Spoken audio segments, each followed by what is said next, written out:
So first of all, let's jump to a time before human beings invented writing or history. And after, we're going to jump to the middle of the 1600s and Thomas Hobbes, who offers us the first great modern statement of political freedom in the history of the West. Now, if we look at early humans, what's really important to realize is that on the one hand, we can underestimate cultural difference. And we do that all the time, not just with other societies in the world today, but with past societies. We often tend to not realize how deep cultural difference goes.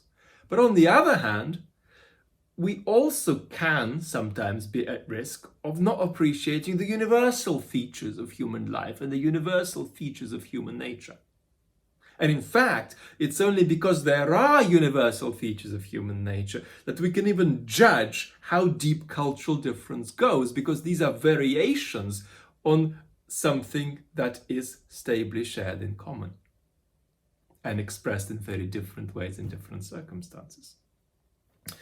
Now, having said that, it's important to therefore say, look, early humans were, in some important ways, very different to us, but also very much like us.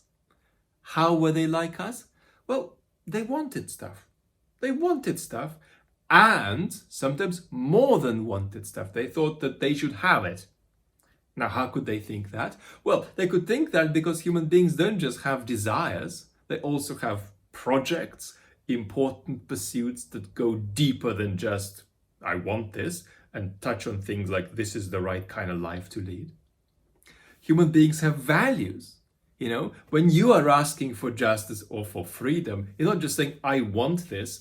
You're making a claim that's more powerful than that and requires more from others than just to, hear you out about how you don't want to be got in the way of by other human beings.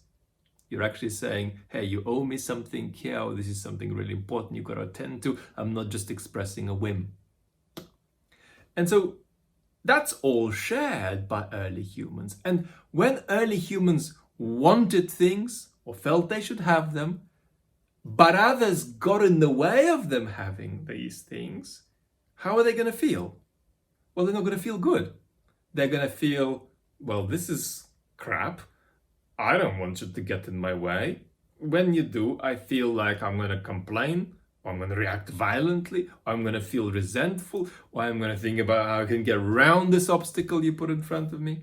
And so whenever you obstruct human beings like that, they ain't going to like it. And that's a universal emotion. I mean, there isn't a human being ever who is going to enjoy really wanting something, being stopped from having it by the projects of others or by the byproducts of projects of others, and then it's going to sit around and say, well, this was great. And as soon as we've imagined this situation, we can then imagine something further, which is this thought. Well, hang on, they're getting in my way. What can I say about the way they're getting in my way that might then stop them from getting in my way? So what if I say something that goes beyond just, I don't want this, I don't want you doing this, I don't want you blocking my path, my pursuit of my goals. What if I say something like, I have a claim to what I'm doing, because if you don't let me do it, that's going to be unfair or unjust or unequal, or it's going to make me unfree. And so this very primitive human situation already allows us to start with something like an idea of how human beings hate it when they're in the power of other human beings. And that is the beginning of something like a kind of a skeleton version of the concept of political liberty. So let's jump into the 1600s and into chapter 21 of Hobbes's Leviathan, where he says that freedom is restricted if you have a capacity to do something, but can't due to external impediments of motion, which either compel you to do something or stop you from doing something, by force, and only by force, not by threats of force, not by threats of some kind of punishment, only by force. And so interestingly, on Hobbes's definition, though this is strange for us, a government making mask wearing mandatory and then fining folks who don't wear a mask or penalizing them in some other way, or even criminalizing not wearing a mask, that's not going to be a violation of freedom, because you're not forced to put on a mask in physical terms. And so long as that's the case, your freedom is not restricted. And Hobbes is very clear about that, and even makes a wonderful joke about it a few lines down into chapter 21, where he says that if you are assailed by the highwayman who wants your stuff, you don't just give it over willingly, but very willingly.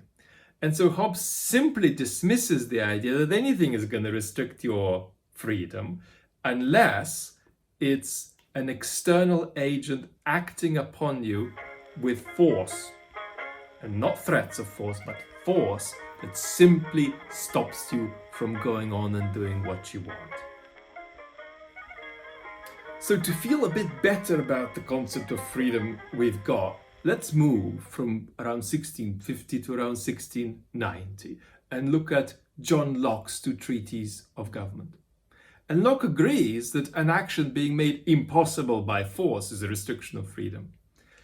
But he thinks that an action being made literally impossible can't be the be-all and end-all of what we take freedom to be, because you can make an action prohibitive without making it impossible. And he says, look, your will can be bent to the designs of others by various kinds of threats.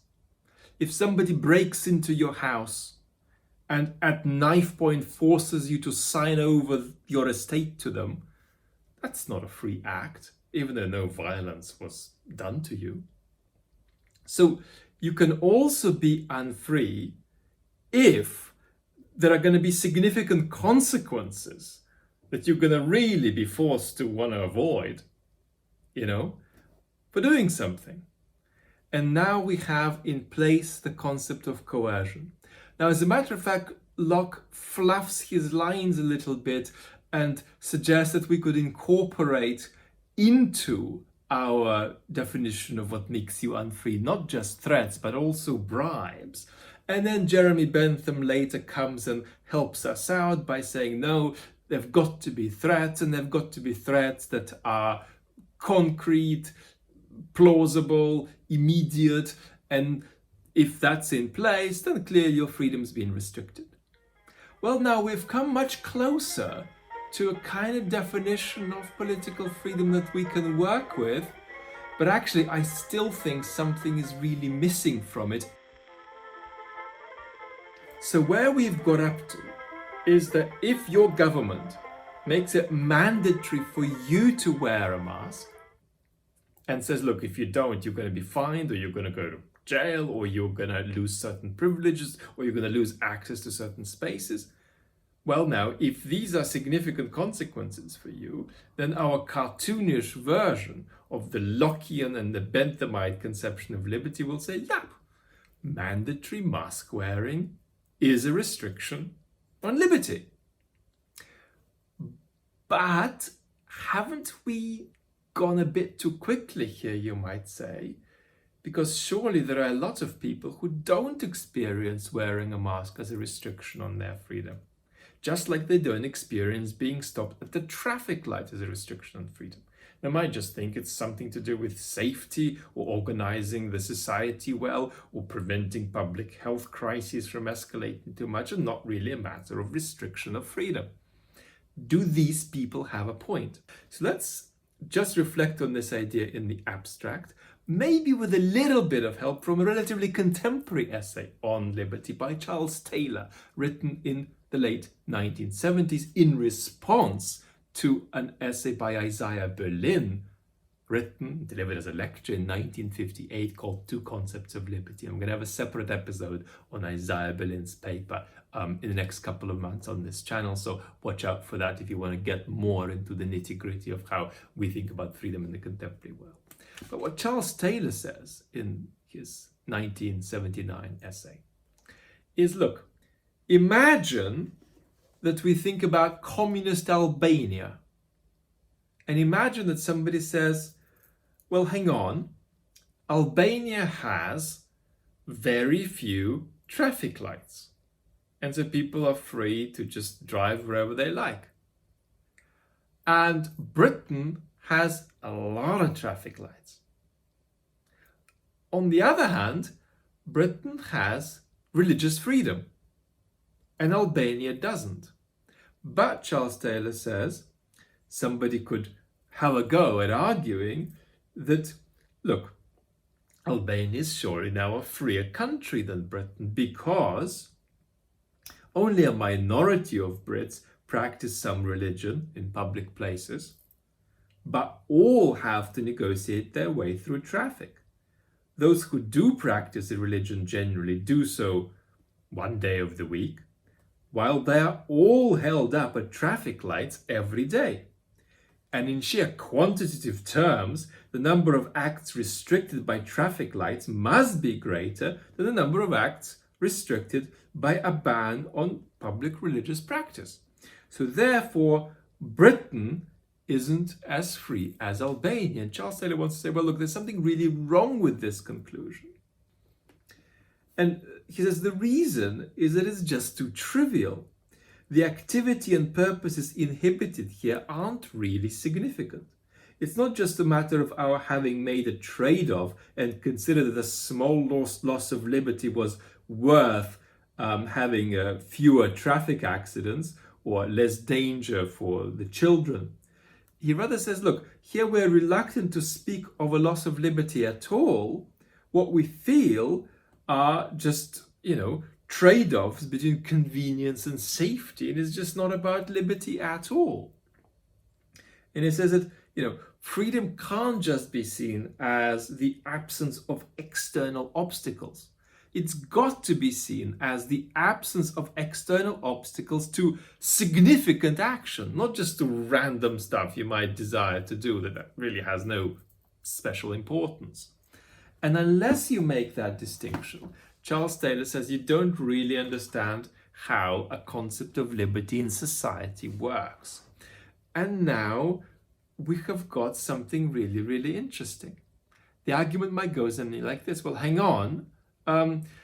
Yes, you can say that during a lockdown, when you are made to sit at home by your government, your liberty is restricted, and that arguably that's a very good restriction to keep the numbers sick and the numbers dead down. But that when you've got relatively minor restrictions, not being confined to your home, but just putting on a mask, that's hard to really experience as a restriction of freedom and, be taken seriously, because it just is a product of a responsible government mitigating a public health crisis.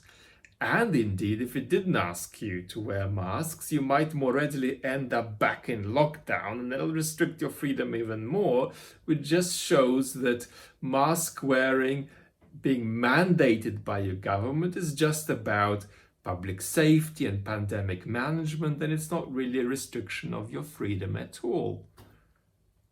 Or is it? Because what we've got clearly, and this is where we're now coming into 2020 and 2021, is that some citizens feel that wearing a mask does not restrict their freedom. They just see it as, public health policy that's reasonable, and probably actually increases their freedom because it minimizes these more overt restrictions of liberty that some of us have thought had been necessary during the pandemic.